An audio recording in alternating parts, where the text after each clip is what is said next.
JCPS is now trying to narrow down the qualities that it wants in its next superintendent. The school board plans to meet tonight after hearing input from the community. Jim Stratman joins us live with more on the search, and we know a big focus, Jim, right now is representation in the selection process.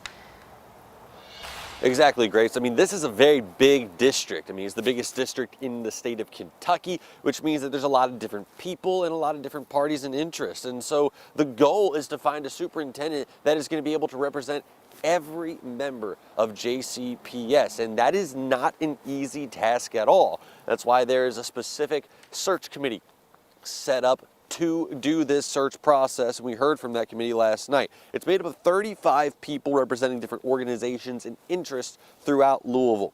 They laid out an ambitious timeline to try to have a superintendent in place by July 1st, and this process set to begin when they send out a survey to parents in the next couple of weeks to hear what they want in a superintendent.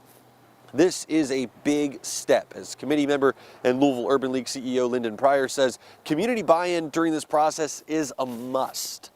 We want your input, your feedback. The district is going to be sending out a survey, and so when that happens, we really need people to participate. We need people to share that so that everybody's voices can be heard.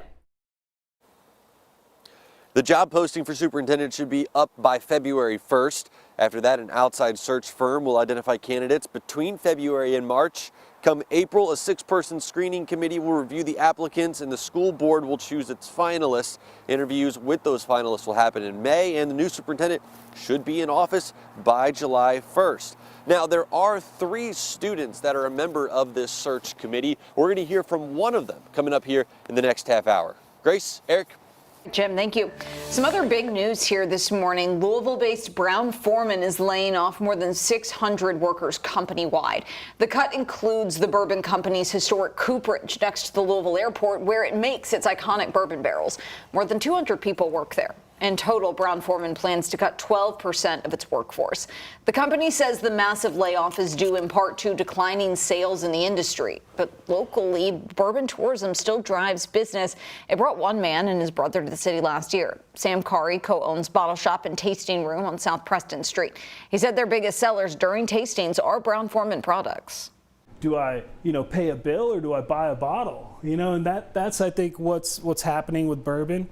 Some of these bigger guys need to, take a little bit less profits and actually put the fun back into bourbon. In a statement, the company said in part, Brown-Forman will offer severance, outplacement services, and benefits consistent with their terms of employment to those affected.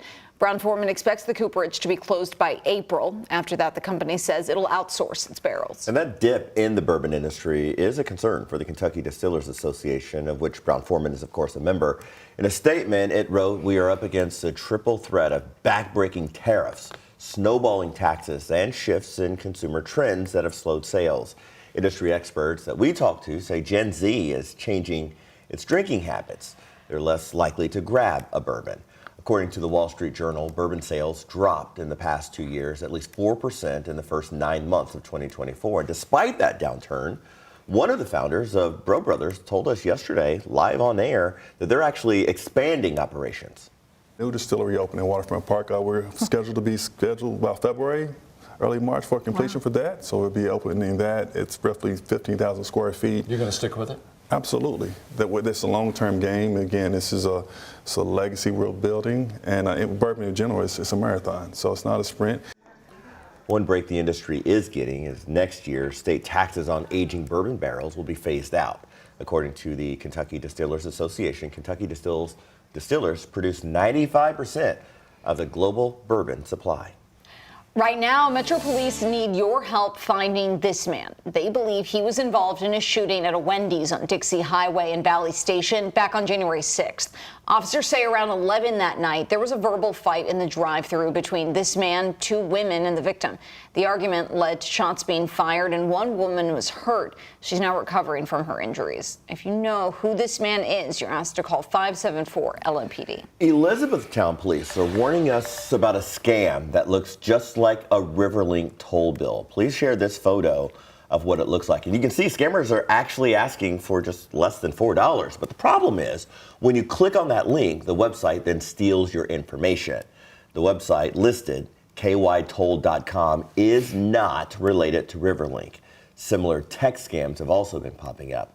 If the sender is not a recognizable phone number and the link it wants you to use is not associated with Riverlink, that, my friends, is a red flag. E-Town Police ask you to report phishing texts like this to your phone carrier or to local authorities.